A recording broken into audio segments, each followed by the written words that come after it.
Good day to everyone. This is Maricris Octavio Vlog. So, welcome back to my page. Ayan, meron lang po akong i-share sa inyo. Possible po kaya na na-invite na ako for licensed music dito sa ating ads on Reels? Bakit ko po nasabi? Wala naman pong nag-pop up dito sa aking ads on Reels kung na-invite na ba ako. Katulad ng mga naipo-post diyan, yung lumalabas sa kanila na you're invited to license music, etc. So, ako wala po talaga. So, nag-aantay po ako. Pero, yung mga huling araw, napansin ko nung nag-check ako dito sa aking dashboard, ay nakita ko po na yung ginamit ko pong music na yon ay nagkaroon siya ng earn. So, meron na nga po siyang $0.41. So, sabi ko, aba, kumikita po ako doon sa music na ginamit ko na yon.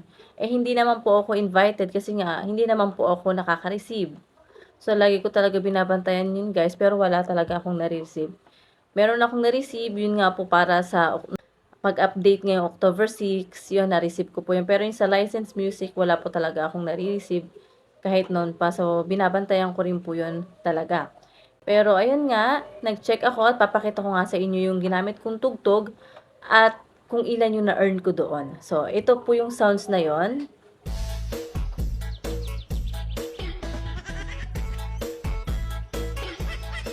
So, ayan. So, ayan nga po yung ginamit ko na music doon. So, ayan nga po yung ginamit ko music doon nung naggala nga po kami, nung nagdagat kami. So, ginamit ko yan at nakitrend po ako. At ang kinita ko po dyan ay nagkaroon din po ng $0.41. At yan pong views ko na yan. Nakakatuwa lang guys, kaya iniisip ko ngayon po kung na-invite ba ako na hindi man lang ako na-inform ni Ads on Reels na na-invite ako. So, possible siguro na hindi ako sinenda ng invitation or yung hindi siya nag-pop up dun sa aking Ads on Reels. Pero, invited na siguro ako kasi nga po may earn na ako.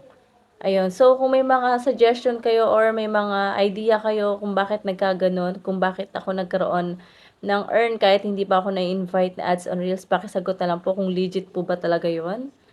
Kasi kung legit po yan, gagamitin ko po talaga yun kasi masaya po yung music na yun.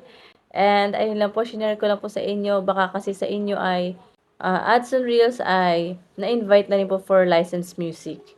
So, syempre, para ka magkaroon ng licensed music nga po, kailangan meron na rin po kayong ads on Reels. So, yun po yung pagkakaalam ko. Monetize na po kayo sa ads on Reels. Saka po kayo i-invite din for licensed music. So, monetize naman ako sa ads on Reels.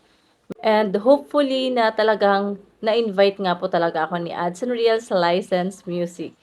So, hanggang dito lang po guys. Don't forget to follow my page and also my YouTube channel, Maricris Octavio Vlogs. Ang masasabi ko na lang po is always share the love, keep the faith, love, and hope. Bye!